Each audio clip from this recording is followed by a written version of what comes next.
Assalamualaikum warahmatullahi wabarakatuh.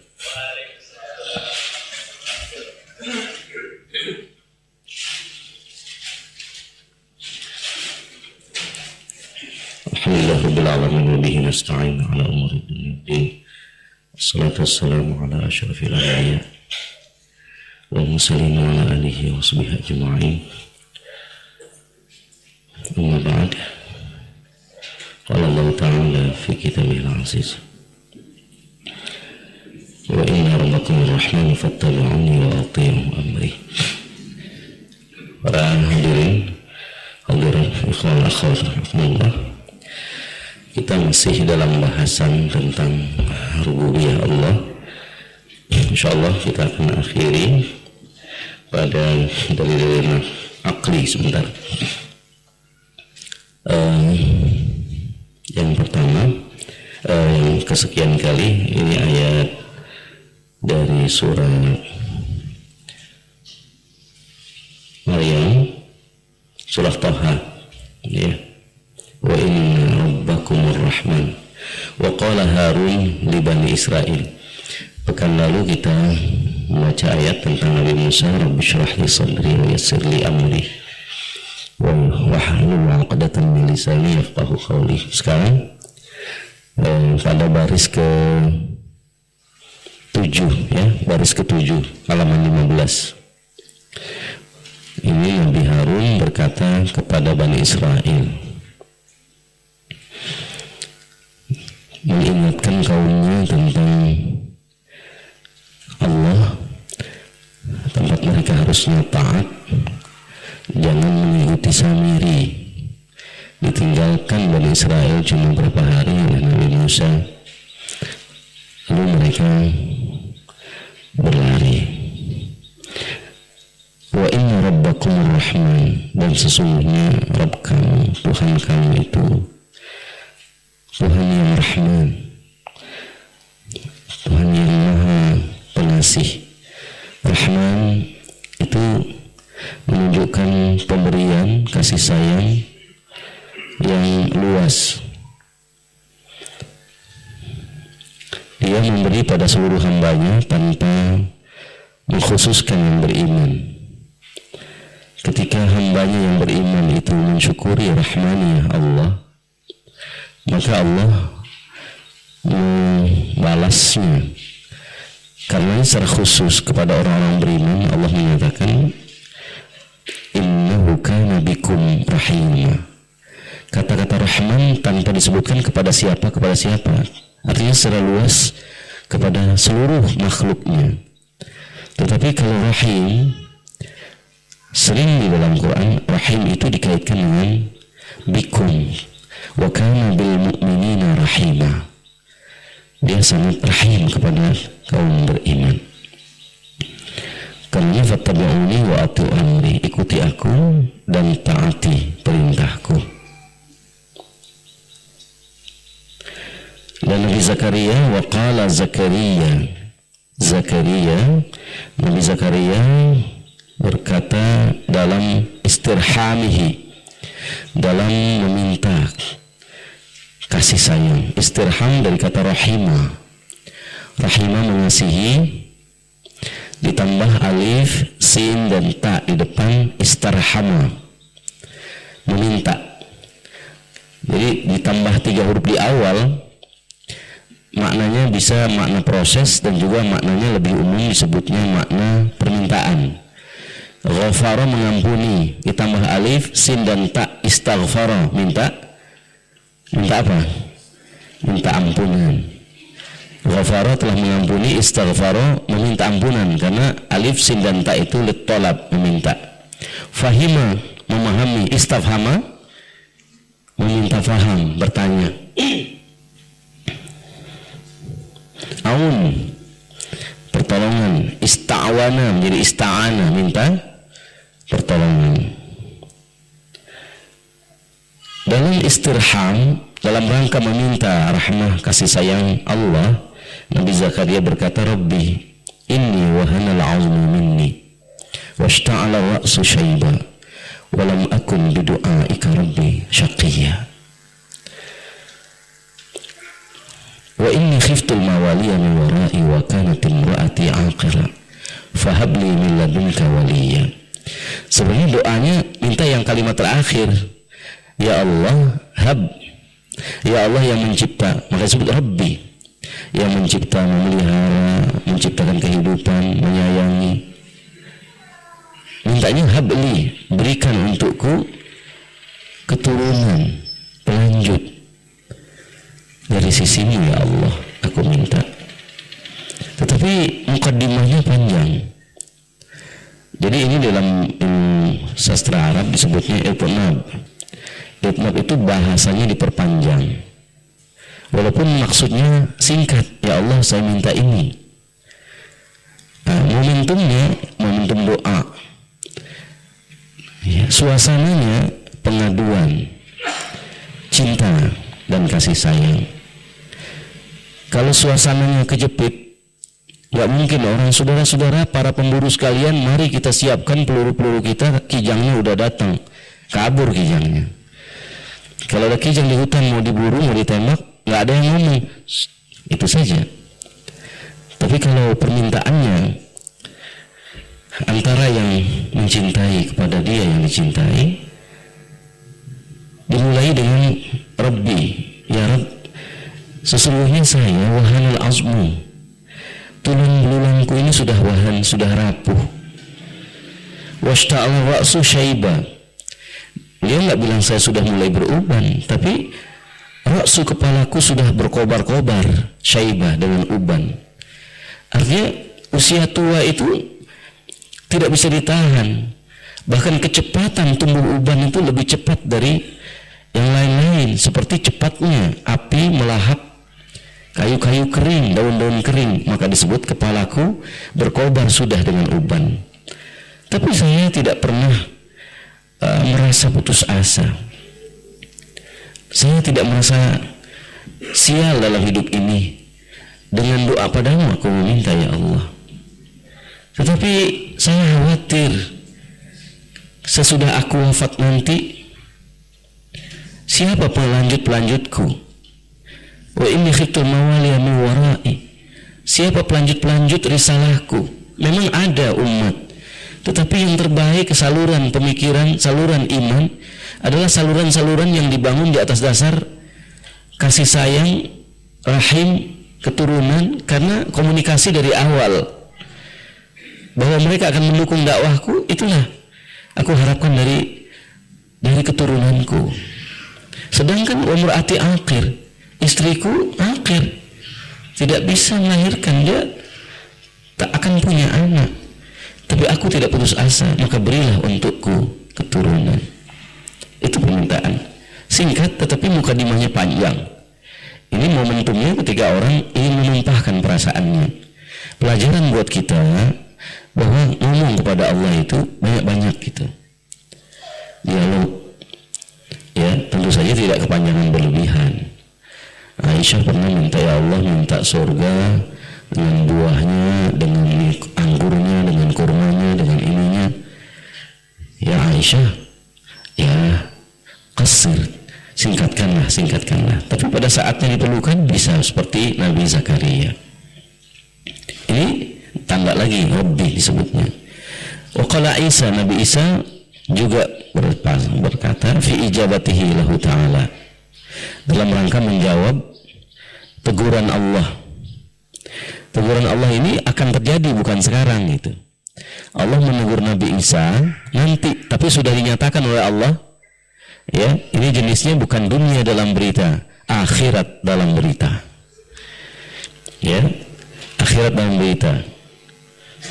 Apa? Itu dalam surah Al-Maidah Allah menyatakan sebelum ayat ini, wa idz qala Allahu ya Isa a anta qulta lin-nasi ittakhiduni wa ummiya ilahaini itsnain. Allah bertanya pada Nabi Isa, dan Allah Maha tahu tentunya, apa benar kamu Isa berkata pada pengikutmu, pada umatmu, jadikan aku dan ibuku sebagai dua Tuhan selain Allah, Bunda Maria, Yesus Kristus dan Tuhan Allah. Apa benar kamu ngomong begitu? Subhanallah, tidak ada ya Allah. Nah, Maka beliau menjawab, ma qultu lahum illa ma amartani bihi. Aku tidak mengatakan pada mereka kecuali yang kau perintahkan. Mana ada kusuruh mereka menjadikan aku Tuhan. Apa isinya? An ya'budullaha rabbi wa rabbakum. Agar kamu semua menyembahlah kepada Allah. Allah itulah Rabbi, Tuhanku, dan Rabbakum, Tuhanmu. Rabb itu rububiyah lagi. Kemudian Nabi Isa juga berkata pada mukhatiban, sambil mendialog, berseru qaumahu kepada kaumnya, ya Bani Israel a'budullaha Rabbi wa Rabbakum. Wahai Bani Israel, sembahlah Allah Rabbi, Tuhanku dan Tuhanmu. Itu disebut Rabb. Kemudian wa nabiyuna Muhammadun sallallahu alaihi wasallam wa ala ikhwanihi mursalin. Juga Nabi kita Muhammad, semoga Allah bersalawat dan bersalam atasnya beserta ikhwanihi, para ikhwannya, para rasul. Ya, ini kalau berdoa bersalawat dan Nabi, para ulama sering menuliskan. Dan Nabi kita Muhammad SAW sallallahu alaihi wasallam, semoga Allah bersalawat dan salam atasnya, wa ala ikhwanihi, juga pada para ikhwannya, yaitu rasul-rasul al-mursalin. Kana yaqulu indal karb, beliau berkata dalam keadaan karb, susah, dalam keadaan duka, la ilaha illallahul azimul halim, la ilaha illallahu rabbul arshil azim, la ilaha illallahu rabbus samawati wa rabbul ardi wa rabbul arshil karim. Sahih dalam hadis riwayat Muslim. Rasulullah mengajarkan yaqul, beliau berdoa indal karb, dalam keadaan susah. Karb itu susah. Apakah mengikuti menjelang hari esok hari karb, terserah kita dari mana meninjaunya. Mungkin yang sudah lega lalu dibikin bingung lagi oleh macam-macam perang SMS dan lain-lain, ini duka, sedih. Dibacakan la ilaha illallah al-azimul halim. Sedih, duka tentang kehidupan apa saja. Jangan larikan pada baygon, jangan mandi bensin lalu bakar diri. Ini kita punya Tuhan yang penyayang. Rabbuna rahimun karim, Tuhan kita sangat pengasih dan sangat pemurah. Jangan akhiri hidup dengan cara-cara yang tidak terhormat. Sekarang kering kehidupan orang, pengetahuan agama rendah, sapaan juga kurang, kasih sayang sesama, rasanya gersang hidup. Nah, kalau kita mendapatkan kondisi-kondisi yang sulit, tindakan kita harus benar, mulai dari luruskan hati kita. Ucapkan kata-kata ini agar Allah bimbing hati kita secara benar, ke arah yang benar. La ilaha illallah, tidak ada ilah selain Allah. Tidak ada ilah di sini, tidak ma'budah, tidak ada yang disembah, tidak ada yang diabdi, tidak ada yang ditaati, tidak ada yang kita mau mati karenanya, tidak ada yang kita bersumpah bernazar kecuali untuk dia, illallah, kecuali Allah. Siapa Allah? Al-Azim, Tuhan yang maha agung, Al-Halim, dan maha lembut.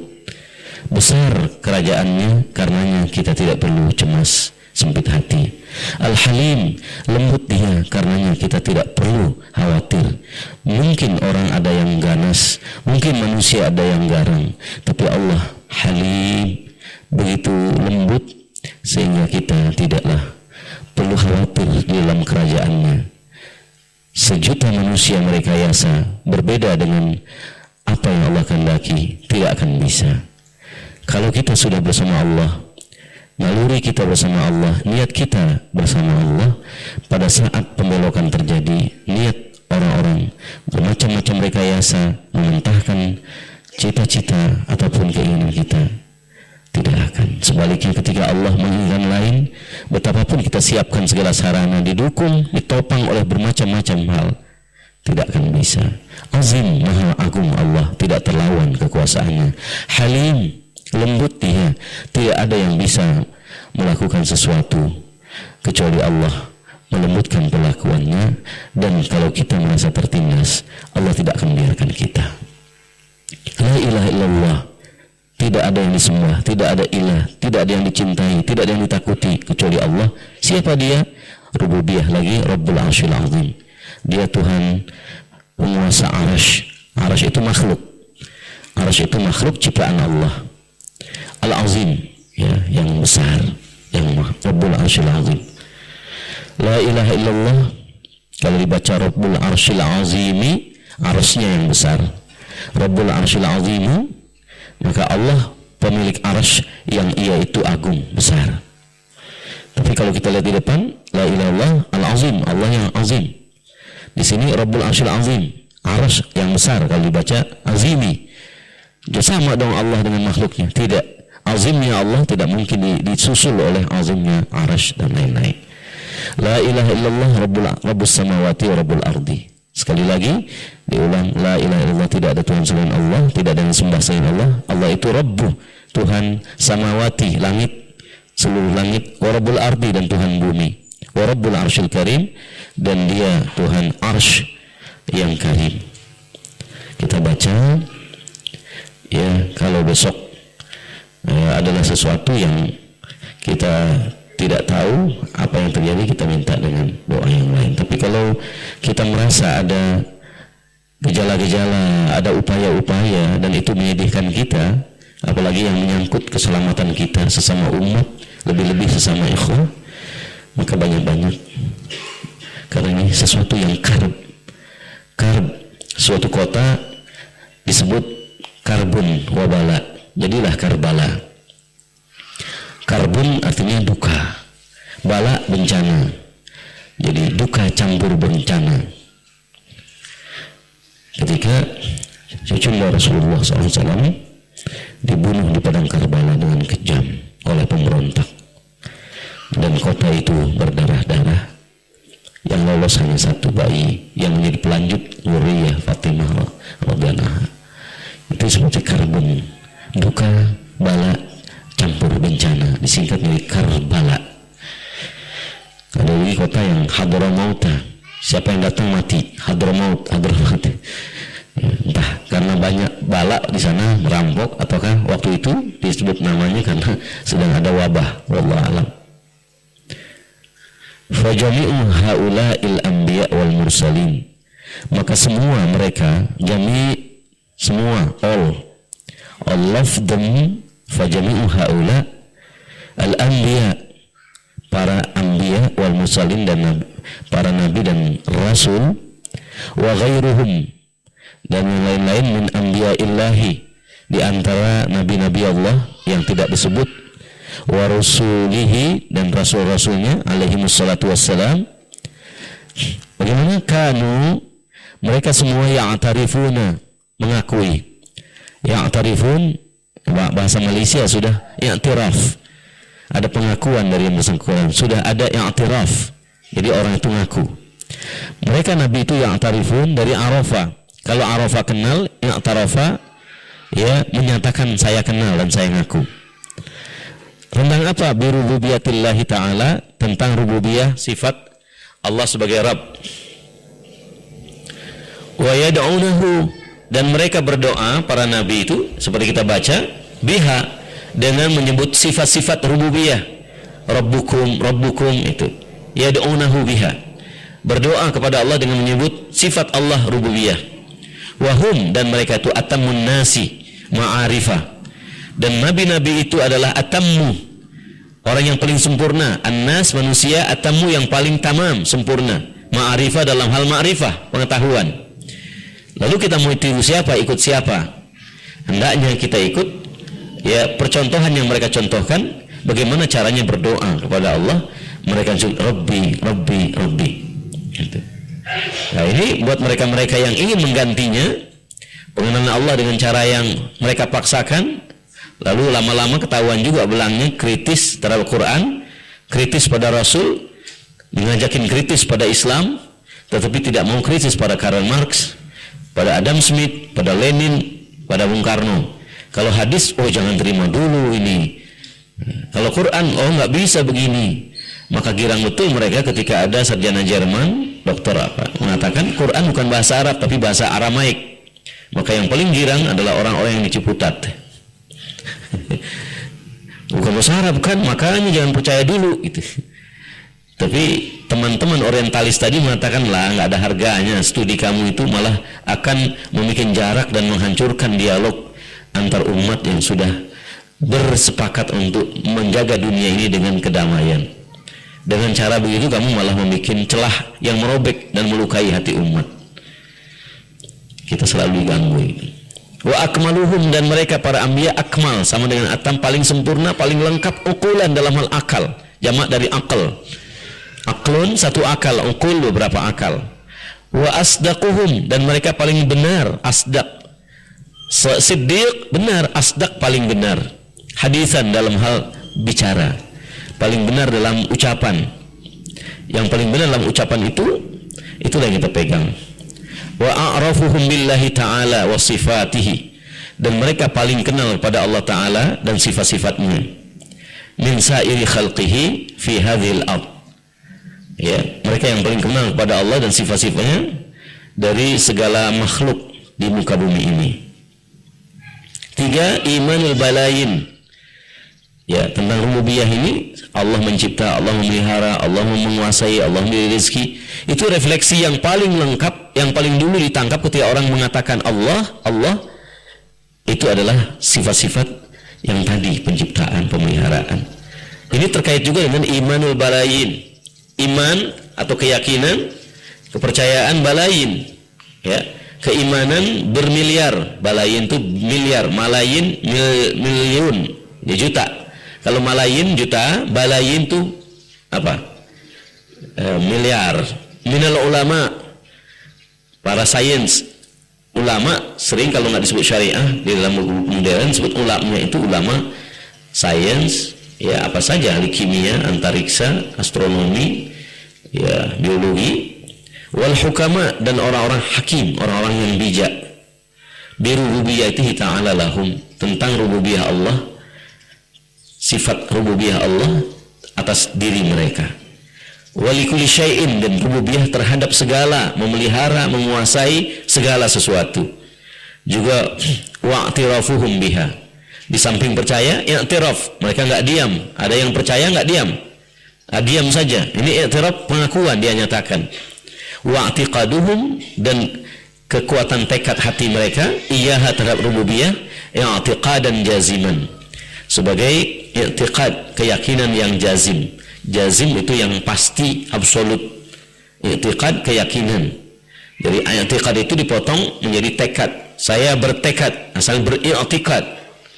Ya, tekadnya rendah. Apa? Kekuatan hatinya rendah. I'taqada asal dari aqada. Aqada ada tali kita ikat, akad.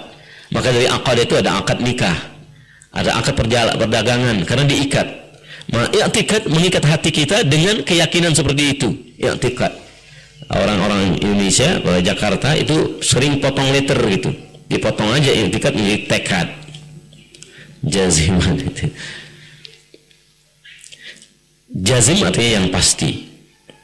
Yang keempat, imanul balayin, miliaran, iman dari miliaran, wal adad, dan sejumlah orang, alladzi la yuhsa, yang tak terhitung banyaknya, min ulqala'il bashar, di antara bashar, masyarakat yang berakal, intelektual, orang-orang yang berakal, wasalihihim, dan orang-orang salih mereka, bi rububiyyati ta'ala, tentang rububiyah, sifat rububiyah Allah Ta'ala, li jami'il khalaiq, pada segala makhluk. Jadi untuk kekayaan doa kita, kekayaan persepsi kita mengatakan ilahi, ilahi, ilahi, hendaknya kita kaji, kita dalami makna Rabbi, Rabbi, Rabbi. Ya, sabbihi isma rabbikal a'la alladzi khalaqa fasawwa walladzi qaddara fahada walladzi akhrajal mar'a inna rabbakum alladzi khalaqas samawati wal arda fi sittati ayamin tsumma istawa, dan seterusnya. Al-adillatul aqliyah, dari dalil akal. Minal adillatil aqliyah al-mantiqiyah salimah, di antara dalil-dalil akli. Apa dalil akli? Dalil logika. Kalau logika nggak pakai dalil, nih ada ayatnya, lah gimana saya percaya ayatnya, Tuhannya saya nggak percaya, kata orang itu. Nah itu orang kayak begini nggak bisa.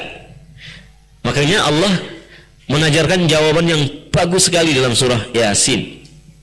وَضَرَبَ لَنَا مَثَلًا وَنَسِيَ خَلْقَهُ قَالَ مَنْ يُحْيِي الْعِظَامَ وَهِيَ رَمِيمٌ. Orang kafir ini berkata, memberikan masal perumpamaan, dan dia lupa kejadiannya. Dia berkata, mayyuhil izam, siapa yang bisa menghidupkan kembali tulang belulang ini, padahal dia sudah romim, sudah lapuk, rapuh. Siapa yang menghidupkannya? Mereka menantang, kan bingung, iya udah mati gini, mana bisa hidup lagi? Dia nggak percaya akhirat. Nah, Allah jawab, qul yuhyihal ansha'aha awwala marrah. Kenapa Allah tidak mengatakan qul yuhyihallah? Katakan yang akan menghidupkannya itu adalah Allah. Loh, saya nggak percaya Allah kok kamu bilang begitu. Tapi Allah mengajarkan qul yuhyihalladzi, yang bisa menghidupkan nanti di akhirat, alladzi ansha'aha, yang memulainya dari nggak ada. Wah, logikanya luar biasa itu. Kalau disebut yang akan menghidupkan Allah, nggak percaya, pokoknya Allah nggak percaya. Sumpah ya sumpah. Ya, begitu aja kamu, akal kamu. Tapi kalau dikatakan kamu nggak percaya, siapa yang bakal menghidupkan tulang belulang ini? Saya bisa percaya dan saya yakin betul. Siapa kalau begitu? Yang menghidupkan kembali tulang belulang yang sudah ada dan pernah hidup ini adalah yang mengadakannya sebelum dia ada. Dari nol, nggak ada apa-apa dia bisa bikin. Bagaimana satu tulang aja nggak bisa? Oh iya, nggak perlu sebut namanya. Nah, itu namanya dalil akli. Tapi dalil akli yang dibimbing oleh dalil nakli, dalil logika yang dibimbing oleh wahyu. Nah, itu cara-cara membimbing akal kita. Kadang-kadang logika itu ada samarnya. Logika ada samarnya, kebenaran yang tidak tuntas. Dalam pelajaran ilmu logika itu ada contoh-contoh. Suatu hari ada buaya menggigit bayi seorang ibu. Nangis-nangis ibunya di pinggir sungai. Buaya tanya, kalau kamu bisa menjawab apa yang bakal saya lakukan pada anak kamu, saya lepas anak kamu. Logikanya gimana? Kalau ibu mengatakan, saya yakin kamu bakal makan anak saya, buaya bilang, bener, dia makan. Loh, saya bener jawab kok dimakan? Iya, karena jawaban kamu, saya bakal makan, bener. Logika itu ya. Kalau dikatakan pasti kamu tidak akan makan anak saya, ibu kan janji, rela ya. Kalau ibu punya jawaban benar, maka saya akan bebaskan anak ibu. Ibu jawab, saya akan makan anak ibu. Memang saya akan makan. Dengan ini saya makan. Benar jawaban itu. Bagaimana saya bebaskan? Ya sudah dimakan, bagaimana dibebaskan? Kalau ibu mengatakan tidak, saya mau makan memang. Ibu salah dalam menjawab, saya makan terus. Itu contoh logika. Suatu hari Sokrates mau wisuda murid-muridnya, filsuf Yunani. Ada seorang murid kena pasal sama Sokrates karena nggak bayar SPP untuk ukuran waktu itu. Sudah minta ini, minta itu, tolonglah. Baik, kamu harus bayar kuliah kamu yang kamu belum bayar pada saat kamu memenangkan pertama kali perkara. Jadi muridnya jadi advokat. Ketika kamu memenangkan perkara, dapat bayaran, kamu harus bayar. Nah, sudah lama belum dapat perkara ini muridnya. Sokrates ini nggak sabar, mengajukan dia dituntut. Dituntut kenapa? Kamu belum bayar juga kuliah. Padahal sudah lulus, dan kalau ada perkara kamu harus bayar. Kata muridnya, nah hari ini saya bebas sih akan bayar. Kenapa? Kan kamu bilang, begitu pertama saya dapat perkara, maka saya harus bayar. Nah, itu. Sekarang saya belum dapat perkara, saya tidak wajib bayar. Itu. Soalnya bilang, kamu harus bayar. Kenapa? Ini perkara pertama yang saya ajukan pada kamu. Kamu bela diri kamu. Begitu kamu bela diri kamu tadi mengatakan saya tidak wajib bayar, kamu harus bayar. Paham? Bolak-balik. Nah, kalau logika bisa begitu. Makanya dalam keputusan apapun kembali pada teks, nasnya bagaimana putusan itu? Begini ya sudah. Kalau masuk logika lagi, masuk ini lagi, bingung itu. Macam-macam. Teksnya begini ya kembali. Ya. Apa maknanya? Selesai aja.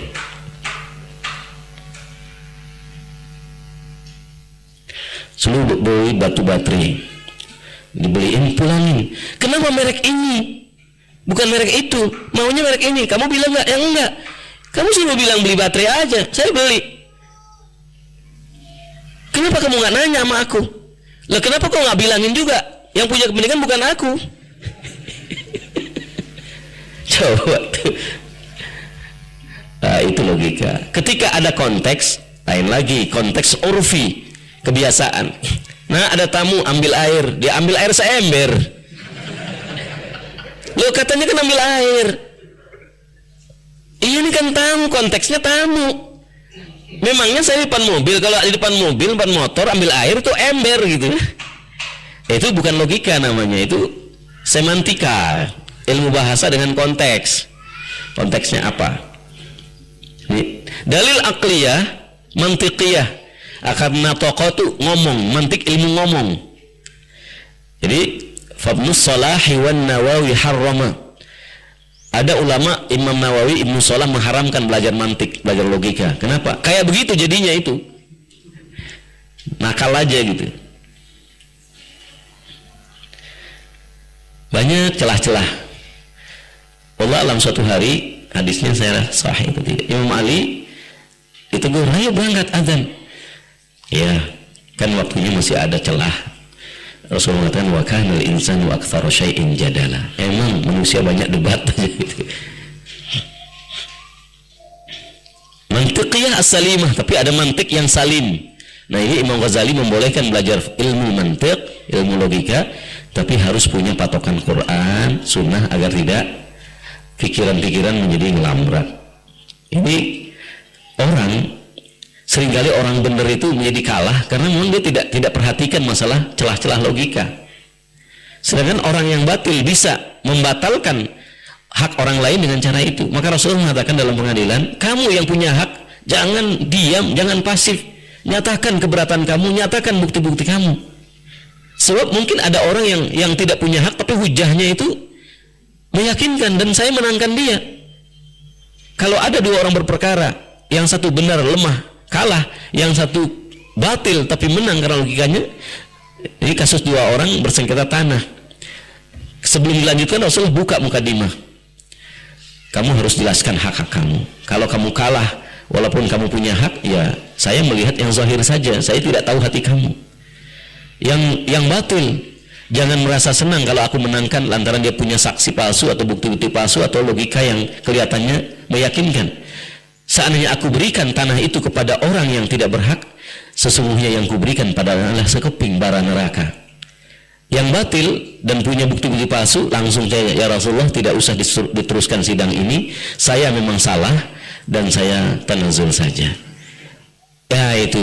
Jadi kalau masyarakatnya jujur, baik, bersih, nggak ada aneh-aneh dalam berbagai hal itu. Ya, tentang apa? Ala rububiyatihi, tentang rububiyah Allah azza wa jalla li kulli syai'in. Rububiyah sifat Allah sebagai Rabb yang menguasai li kulli syai'in, segala sesuatu.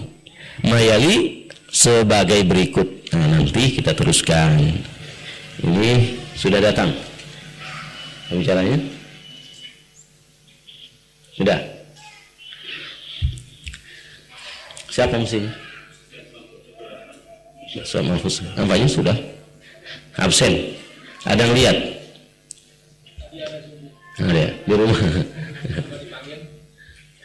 Insyaallah. Jadi ya, ini walaupun masih ada kekurangan, kita tetap berdisiplin. 6.30. Mohon maaf tadi saya, kalau pagi ini memang baik dari telepon sampai tamu.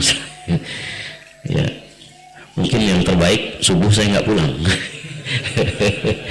Ya, karena subuh jam 5 selesai, kita tilawah 45 menit 1 juz, ya sudah jam 5.45 ya, tapi masih 40 menit lagi, ngapain ini? Tapi bagaimanapun ya, tamu itu duyufur rahman, tamu Allah yang Allah kirim. Kita saking memaklumi, yang penting jangan mulai saya terlambat, yang lain gampang, Ustaz juga suka lambat. Al-asl tidak begitu ya, tidak begitu ya.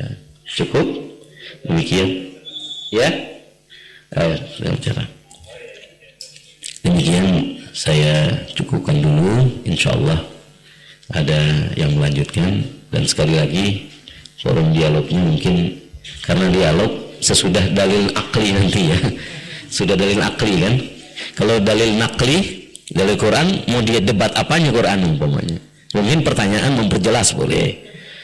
Insya Allah waktu kita cukup, dan ini kita terus mendidik diri untuk tetap berdisiplin, untuk menjaga bagaimana kesinambungan ilmu kita. Saya sejuk hati saya, tentram bahwa kita bisa menjaga ini dengan baik, bisa insya Allah ya. Kalau obsesi dan cita-cita keinginan panitia sih kayak apa nantinya saya nggak sebut, nanti mereka jadi malu juga gitu ya. Tapi kalau mau omongkan silakan panitia, mimpinya kayak apa sih tentang majelis taklim kita, kuliah duha kita, apa ya sepenuh ruangan ini, atau mungkin punya gambaran di sana wah orang menggelar tikar segala macam ya, nantinya disusul ini orang gelar laksa, ini ada bakso segala macam ya. Mungkin ada obsesi demikian, tapi itu bukan hal yang jauh, bukan hal yang mustahil dan bisa terjadi. Yang penting bagaimana caranya informasi ilmu itu bisa berkembang, meluas, dan diterima lebih banyak manfaatnya di mana-mana. Akhirnya saya katakan, aku qouli hadza wa astaghfirullahalazim li wa lakum. Assalamualaikum warahmatullahi wabarakatuh.